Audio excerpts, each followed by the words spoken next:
এই সেই জুলহাস, কৃষকের ছেলে, যার হাতে ছিল স্বপ্নের নকশা, চোখে ছিল আকাশ ছোঁয়ার স্বপ্ন। নিজ গ্রামের মাটিতেই বানিয়েছিল বিমান, আর সেই বিমান আকাশে উড়েছিল। আকাশ জয়ের পর এবার সে নামলো জলের বুকে, নতুন প্রযুক্তি বানালো আল্ট্রা এয়ারবোট, যা একদিন দেশের গর্ব হতে পারত। কিন্তু যে হাত আকাশ ছুঁয়েছিল, সেই হাতের নতুন সৃষ্টি এবার পেল না যোগ্য সম্মান। বাঙালি হয়তো অভ্যস্ত মেধাকে তালি দিয়ে বিদায় জানাতে, আর সে স্বপ্নকে অবমূল্যায়ন করতে। এই স্বপ্নবাজ তরুণ জুলহাস তার স্বপ্নের ডানা একদিন আকাশে উড়েছিল, আজ নদীর বুকে ভাসছে, কিন্তু স্বপ্নের মূল্য এখনো নদীর কাদায় আটকে আছে।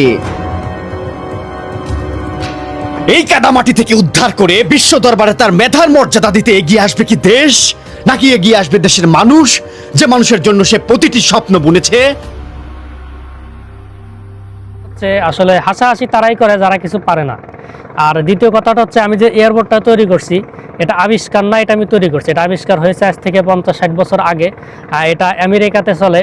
তো এই এয়ারবোর্ড সবচাইতে কম দামের যেটা আছে মার্কেটে, যেটা ফ্যাক্টরিতে তৈরি হয়, সেটার দাম 3 কোটি টাকা, মিনিমাম 3 কোটি টাকা। আমি মার্কেট প্রাইস হিসাব করেই বলতেছি। তো এই এয়ারবোর্ড সবচাইতে ছোট যেটা আছে, সবচাইতে কম দামের দাম যেটা আছে, সেইটার দাম 3 কোটি টাকা। তো এই পানিতে চলে এরকম একটা বোট 3 কোটি টাকা দিয়ে কিনবে বাংলাদেশে এরকম মানুষ একটাও নাই।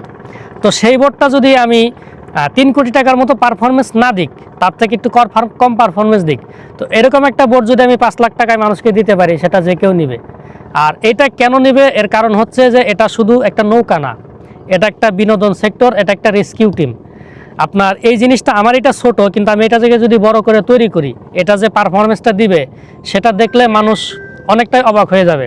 তো এটার পারফরমেন্স প্রথমত বিনোদনের ক্ষেত্রে, এটা বিলে, হাওরে, জঙ্গলে, অল্প পানিতে যে সুন্দরভাবে চলতে পারে, আমি কিছুক্ষণ পরে আপনাদেরকে দেখাবো চালিয়ে। তো ওই চলার মজাটা অন্যরকম। যারা বিনোদন পছন্দ করে তাদের জন্য এটা বেস্ট, আবার বন্যার্থদের উদ্ধার করার জন্য এটা বেস্ট। তো এই যে একটা কাজের জিনিস, এটা আমরা বাংলাদেশিরা এটা থেকে বঞ্চিত। কেন বঞ্চিত?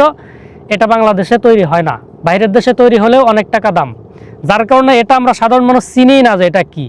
তো অনেকে এটা নিয়ে হাসাহাসি করে, বলে ভাই সেই তো পানি দিয়ে চলতেছে, তো প্রপেলারটা পানিতে কেন দেন না, দিলে তো আরও বেশি স্পিড হয়।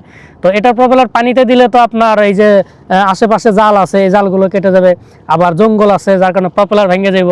তো এই কারণে পানির নিচে দেই না, এখানে উপরে দেওয়া হয়েছে। এই পানির নিচে দিলে তো সেটা নৌকা হয়ে গেল, এটা তো শুধু নৌকা না, এটা একটা এয়ারবোট। আবার অনেকেই হাসাহাসি করে যে এটা তো অনেক আগেই আবিষ্কার হয়েছে, এখন এইটা বানায় কিসের মেধার পরিচয়, বুয়া মেধা। আসলে অনেকে আবার বলে যে কপি পেস্ট। তো যারা এই ধরনের কথা বলে যে এটা কপি করা, দেখে দেখে বানানো, তো তাদেরকে আমি একটু খারাপ ভাষায় বলতে চাই, কথাটা যদিও